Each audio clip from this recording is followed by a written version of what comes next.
As Ernest Hemingway noted, the world breaks everyone, and afterward, many are stronger in the broken places. But my question is, why isn't everyone? To me, it comes down to the strategies that you use. There really isn't anything objectively good or bad. There isn't anything that happens to you that can't be overcome. There isn't anything that could happen to you, anything that when you turn inward, you can't find a reason to overcome. You can't find a way to put those pieces back together, and that becomes your job. It becomes literally up to you whether you're going to sit and wallow and woe is me, because what happened, happened, and there's no way to take it back. But how you respond, what you bring to that table, whether you meet fire with fire, whether you meet that adversity with falling apart, becoming weaker in the areas that broke, or you bind them and mend them, and it becomes like a weld that literally makes you stronger, is a choice. And it's a choice only you get to make. But as Stephen Hawking said, when you complain, nobody wants to help you.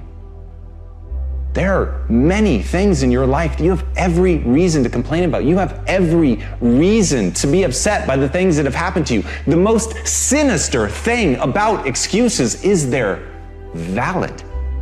There's a million reasons why you should be able to give up. There's a million reasons why you shouldn't need to try. That thing that broke you, you should be allowed to just sit on the ground. And here's the thing, that's your right. You have every reason to do it. And maybe people won't even think less of you. But here's the truth. You either become weaker or stronger in the places that broke, and that's a choice of how you react moving forward. The great news is, the best thing that you could do to become stronger is love yourself. And as Kamal Ravikant said, loving yourself is a practice. People think that it's something that's going to feel right, that it's going to feel natural, that you're just going to turn inward and there it is, this spark of love and joy for yourself, inside yourself. But the truth is, that's just not the human experience. That's not the way that it works. There's going to be a voice inside your head and it's going to blame you. It's going to say that it's your fault. And no matter how many times people on the outside tell you that that is not true, that this thing happened to you, that it isn't you, it doesn't define you, there will be a voice that's going to tell you that it does. And that's where you have to fall back on process. That's where you have to realize that you literally have to practice loving yourself, and that it's okay, that no matter what happened, there is absolutely nothing that invalidates that you're worthy of your own love. But you've got to practice it. You've got to be willing to do it. You've got to be willing to put in the reps. You've got to know that it's not going to feel right, but you've got to know on the other side of that is a vision of your life where you actually do love yourself. Because you took the time to say it. You took the time to practice it. You took the time to sit there and feel stupid and say that you love yourself. And sometimes just putting in the work is what you need to do to get strong. So put in the work.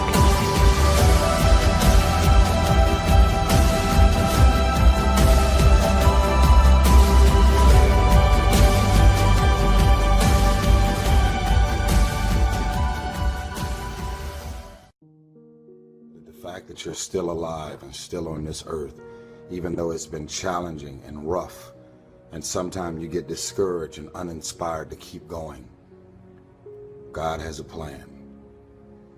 You will grow through what you go through.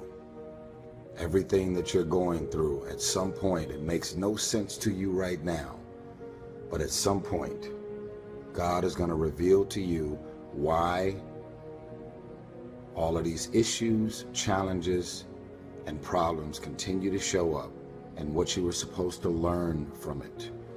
You will grow through what you go through. Because you go to sleep at night doesn't mean you're resting. Because you close your eyes at night and you are asleep physically doesn't mean that you're actually resting.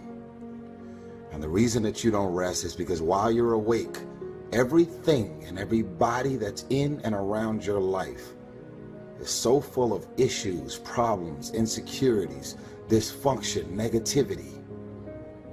Your mind is and your spirit is in turmoil.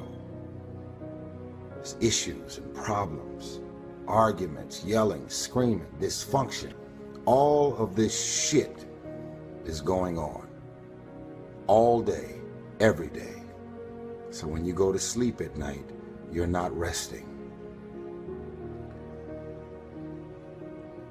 A lot of people would say, I love myself. Do you really love yourself?